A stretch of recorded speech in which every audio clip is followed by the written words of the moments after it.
अब तक तो आपने बहुत कुछ देख ही लिया होगा कि आदिपुरुष ने क्या किया, उसे क्या करना चाहिए था, क्या नहीं करना चाहिए था। क्रिएटर्स डैमेज कंट्रोल पे आ चुके हैं और ये भी कह रहे हैं कि भाई उन्होंने रामायण नहीं बनाई है, मगर जो मेन एंग्री इमोशंस है वो आ कहां से रहे हैं। तो बता दूं लोगों का अब डिनाइल टूट रहा है। एक होता है भरोसा, दूसरा आता है अंधा भरोसा। जहां प्रभास के केस में मैटर यही था कि बंदा बिल्कुल भी प्रभु श्री राम के गेटअप में सूट नहीं कर रहा था, मगर फिर भी लोग एक चांस दे रहे थे कि चलो भाई अच्छा एक्टर है, मान लेते हैं, आगे देखते हैं। जिसपे ये वही बात हो जाती है कि अगर मुझे बैटमैन का रोल मिलेगा तो मैं मना क्यों करूंगा। ये बात मैं भी जानता हूं, तुम भी जानते हो कि मैं कितना चूतिया लगूंगा क्योंकि मैं उस रोल के लिए फिट नहीं बैठता। तुम अपने भगवान प्रभु श्री राम के कैरेक्टर को तुम सुपरमैन से कंपेयर कर सकते हो, जो कि एक्चुअली में उल्टा है। सुपरमैन रिलीजन से इंस्पायर है, लेकिन बस समझने भर के लिए ही भाई सिमिलैरिटीज को देख सकते हो कि कोई इंसान इतना शक्तिशाली होने के बावजूद भी इतना काम कंपोज्ड और महान कैसे हो सकता है। श्री राम के किरदार को पर्दे पे देखकर आपको गले लगाने का मन होना चाहिए, मगर आदिपुरुष के फर्स्ट सीक्वेंस में श्री राम का इंट्रोडक्शन कैसे होता है? एक सो कॉल्ड भयंकर एक्शन के साथ। अपना सस्ता शाहरुख खान आता है अपने डिमेंटर्स की आर्मी के साथ, जो कि किस वजह से श्री राम के ऊपर हमला कर रहा है नहीं पता। आगे इसके नैरेटिव में इंपॉर्टेंस क्या है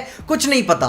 उस पैथेटिकली शॉर्ट फाइट सीक्वेंस को ओम राउत बताना चाह रहे थे कि प्रभु श्री राम कितने बैड एज हैं, जो कि वो भी नहीं हुआ उनसे। जिसपे अपना नेक्स्ट वैलिड कमी आती है, जो कि भाई अपने आखिरी बुरे से बुरे सपनों में भी मैंने उसे नहीं इमेजिन किया था कि भाई अपने महिला किरदारों को रामायण में सेक्सुअलाइज दिखाना। आई मीन यार उन्हें जरूरी ही क्यों था शूट करना। मैं ये बात जानता हूं कि भाई मैं जाहिल हूं, मैंने रामायण के सारे संवादों को नहीं पढ़ा हुआ है, मगर एक बात ये मैं जरूर से समझता हूं कि मॉडेस्टी हमेशा से कॉमन रही है। That whole changing scene of Vibhishan's wife is just so dangerous. किसी बात की शर्म और हया का उन्होंने ध्यान नहीं रखा। और ये तर्क देने का मुझे कोई भी मतलब नहीं है कि भाई इज्जत लोगों के नजरों में होती है, क्योंकि भाई एक स्टैंडर्ड मैनरिज्म तो सबके पास होता है कैरेक्टर्स और उनके कॉस्ट्यूम को लेकर। जहां आपने रावण को फाइबर मास्क पहना दिया, प्लास्टिक प्लेटेड आर्मर पहना हुआ है, एंड ऊपर से कॉमन मॉडेस्टी तो है ही नहीं फीमेल कैरेक्टर्स को लेकर, जो कि सीरियसली आपके चरित्र और आपके फिल्म मेकिंग के प्यार के ऊपर सवाल खड़े करता है। एंड नाउ द भाई VFX part, let me tell you guys, 2023 में भी ये बहाना एक्सेप्ट करना बंद कर दो कि भाई इंडिया के पास औकात नहीं है world level visual effects achieve करने को।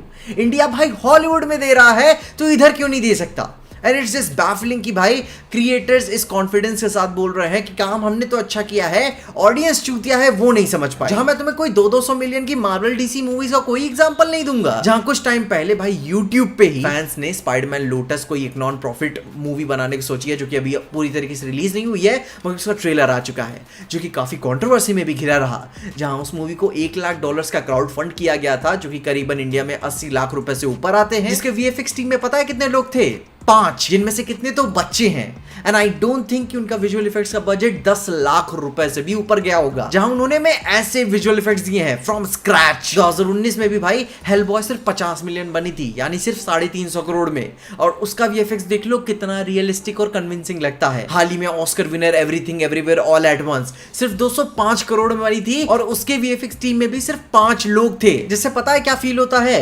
जिनकी भाई नियत अच्छी ना हो ना, उनको अगर 2000 करोड़ भी दे दो तो भी वो हक देंगे। भाई फ्रेम ड्रॉप्स हो रहे हैं, स्टिल्स यूज किए जा रहे हैं, जिटरी इफेक्ट आ रहा है। भाई जाहिलों की तरह इन्होंने अंगूठी से लेकर कमल के फूल तक को सीजीआई किया, जिससे पता चलता है कि तुम्हारा विजन ही तय नहीं था मूवी बनाने से पहले, मूवी बनाने तक, मूवी बनाने के बाद भी। क्योंकि भाई आपको अपने काम के प्रति चाहत होना बहुत जरूरी है, वरना बस अगर आप खाना पूर्ति करना चाहोगे ना तो पैसे हमेशा कम पड़ेंगे। ओवरऑल इट्स कंसर्निंग कि इन्होंने अपना पैसा कहां यूज किया।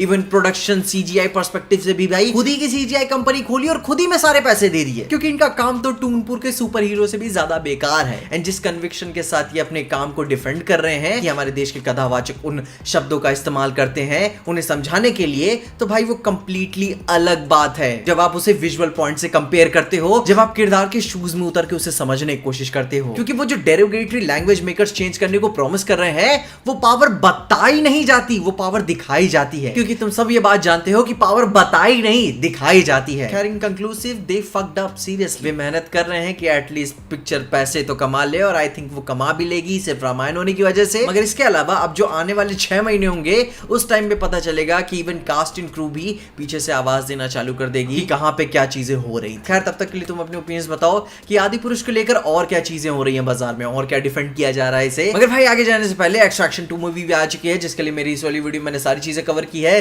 जाके जरूर चेकआउट कर लेना। मगर तब तक के लिए देखते रहिए पीजे एक्सप्लेन।